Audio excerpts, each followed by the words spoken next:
4 o'clock. Good to have you aboard.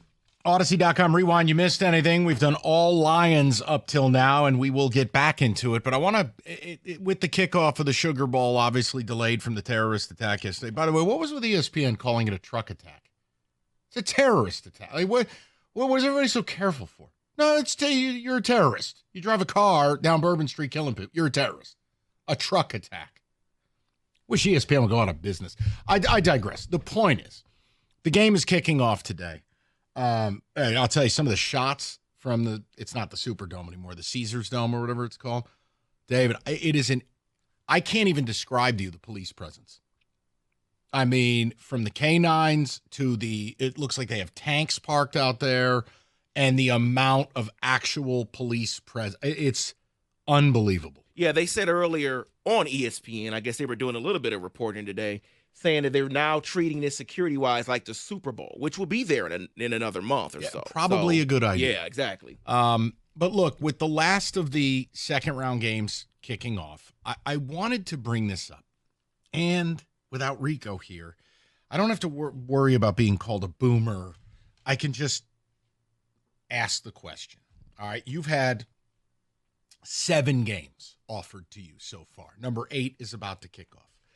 I would argue that in the 7 games we've seen so far, we've been given roughly 8 minutes of good football. It would be the last 8 minutes of the fourth quarter of Texas and ASU. That's it. Because if you're going to say, well, that was a great game, no, it wasn't. In fact, if you don't work in this business, you probably turned it off. The game was terrible. These games, by and large, have been terrible. Blowouts. Non-competitive dreck. So here's my question. Is it wrong that I take the approach, guys? I didn't like the format when they rolled it out. We poked holes in it left and right. We foresaw all of this, and it's played out exactly like we thought. It's been a giant waste of time that really only serves the networks. I don't know anyone overly excited about the playoff. Now, you would be if Michigan or Michigan State was it. Well, right, we talk about those teams, but this is about the product. Do you find yourself more engaged than you expected? Less? Or just about you're getting what you thought you were going to get? I mean, for me, it's less engaged. I watch these out of I'm resigned that I have to do it. And no, we're not digging ditches, right? We're not cleaning up the road. I'm not making it this plastic violin cinema. I'm saying these are not enjoyable to watch. It's not good product. And I don't know that it's going to turn around. Because again, the seeding is goofy. How about the fact that all 3 teams that won the second round game were teams that either didn't win their conference championship or just didn't get there? And those were that's the stuff I can't stand. All the arguments. I get yelled at by Rico and I get yelled at by Costa. Oh, you're getting more meaningful football. Am I? Because all you're showing me is the games don't mean anything. The conference championship game that Penn State lost and Oregon won didn't mean anything. How about Texas losing to a backup quarterback? Didn't mean anything. How about Penn State getting a bomb dropped on them? Didn't mean anything. Ohio State didn't play in the effing game. Didn't matter. So for all that, you don't get to have it both ways and tell me the games mean more, except they don't. And now when you watch these games, what is the actual amount of good football you've been watching? Or better yet, are you not? Because I'll be honest, David, if I didn't do this for a living, I ain't staying with these games. I'm not watching this crap. These games have been awful. 8 minutes of drama, Texas and ASU, doesn't make up for 7 games of garbage. But the problem is it's all too predictable. This was such a goofy way to do this. Now, if you're going to tell me, hey, give it more than 1 year, we'll recalibrate and do, okay. But the problem is the same people we trusted, and I use that term loosely, trusted to roll out an expanded playoff are going to be the same people we have to task with fixing it. Here's your problem. They're not going to fix it. Their minds are already on how much money can they get when they go to 16 teams, which means 4 more teams that are absolutely incapable of winning the national championship. The problem in all of it is this, and I will fight to the death. Everybody trying to take March Madness and duplicate it on the gridiron. One problem, you can't. March Madness is what it is because basketball is 5 players. It's a sport about having one star, one great player, one shining moment, whatever you like. That's how a Fairleigh Dickinson on a given afternoon can pull it off. Do you know where you can't accomplish that? Football. 85 scholarship players, 22 starters, and about 40 to 50 guys who play every game. Not 5, not 7. All those great Duke teams played 7 guys.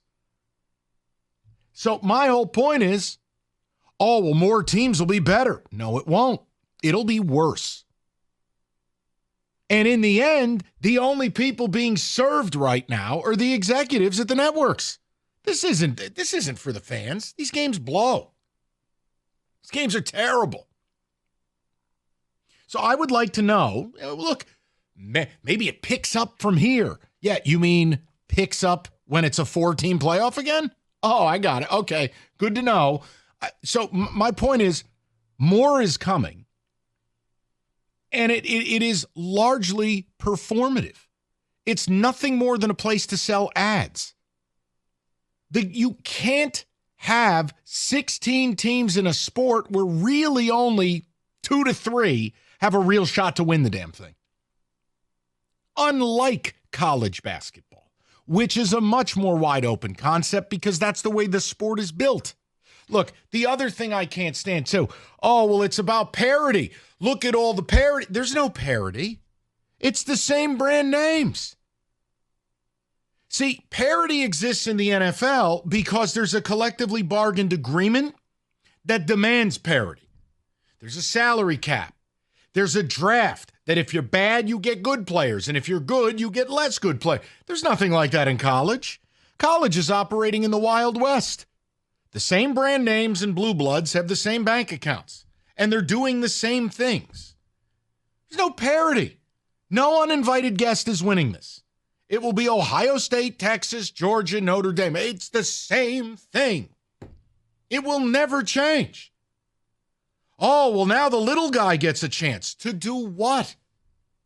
Show up to the Price is Right wearing Mickey Mouse ears and make a bid on a washer and dryer? That's all these teams are doing. SMU? And God love Arizona State, they're not beating anybody. Even if they somehow stole the game from Texas. Do you know what would happen to them next round? Murder. That's what? Murder. So I would like to know from your perspective, are you getting what you want out of this? And if you are, you're not a bad person. I just think you have a way lower bar for what you're willing to watch and accept. Because the only thing this is serving is the networks. It's a flawed system. It's ill-conceived. It's poorly constructed. In fact, it's nonsensical. And 7 football games so far, 6 of them have been outright dogs. And I would argue Texas and Arizona State, unless you were bored or woke up from a nap, you weren't there in the fourth quarter. It was an atrocious football game. 248-539-9797. Go ahead. Well, Dave, you're shaking your head. Because you're exactly right. If I didn't work here, I wouldn't have stayed with that Texas game. Because Arizona State has so many chances, and they blew it. And I'm like, what is going on here?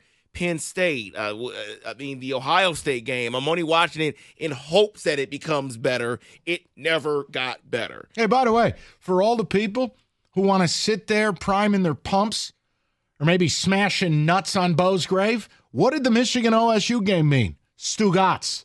That's what it meant. Correct. OSU dumped the game. Correct. And they're probably going to go win the national championship. Correct. I don't want that's not college football. No, it's not. It's not college football. It's a straight up joke. And when you look at it, and people were arguing when the rankings came out, oh, well, maybe Bama should have been or Miami should have been in. You're adding 4 more teams. Bama? Who? No. Miami? They gave up 42 points to Iowa State. Rocco Becht is an Italian legend. It will not look better even if you expand it. It just no, and you can't have teams getting bye weeks just because you rank them. No, okay? The better team should get the bye weeks. The better team. No, here's an idea. There shouldn't be bye weeks. Well, that was a problem too because it takes time for these teams to ramp themselves back up. It was all a joke. There, I'll offer all you, a joke. Can I offer you something else? Now, this might be the old guy take. 248-539-9797. David, what's today's date? Today is the 2nd of January. Do you know when the national championship game is? Yeah, it's like January 23rd or something. 20th. Oh, 20th. Think about that for a second. I feel like the playoffs been going on for a month. We've got 3 weeks to go. What are we doing? Oh, my Lord. Think about this. You essentially have a 7-week playoff with conference title weekend was what, December 5th? Yes. January 20th. We're not even close. Yeah, but it's never ending. So we would have almost had an NFC and an AFC champion named. Correct. Before we have a national title. Correct. Oh, my Lord. See, this is where people make a common mistake. They do it in life. They do it in sports. But it's an easy button argument. They just assign equality to the terms change and progress. Change is not progress. Change is change. Progress would be bettering the sport.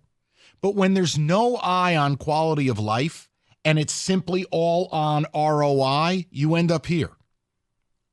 They changed the sport, but it's not progress. And people want to tell themselves, oh, well, there's more meaningful football. No, there's not. Michigan, Ohio State meant nothing. Georgia, Texas meant nothing. Penn State, Oregon meant nothing. These are the biggest conference championships games out there. They meant nothing. So I just, now you get into the playoff, all the games are bad. That's not progress. And the fact is, they're already scheming ways to go to 16. And to David's point, I mean, Milroe may as well have played blindfold. You know, an Ole Miss team, plus the portal being open, kids have to make decisions. You're going to have the top 16 teams in the country, and plenty of kids want to transfer, and they might have to opt out, like Bo Pabula did for Penn State, because of school. So, look, the whole thing to me is fugazi. But it's about you guys. I have to. What choice do I got? If I don't watch, I'm just as bad as 90% of radio hosts who don't watch stuff. I watch. I ain't enjoying it. But I'm watching. This is like a bad Hallmark movie. This is atrocious. Oregon is the best team, number one, pretty much all year round, but you give them a bye week and they come out flat. No, you gave them a bye week and then horrific seeding. Why yes. Did Oregon's reward for going undefeated was to play Ohio State as an underdog? They were underdog to OSU. Meanwhile, Penn State is beating up homeless people like it's a game of Grand Theft Auto. I mean, it's just, you can't take this serious. So I'd love to know what you guys have to say about it. You want Lions? Odyssey.com rewind. We'll get right back into it. And yes, we're going to talk more Lions at 5 o'clock, but I wanted to offer a little space for this. 248-539-9797.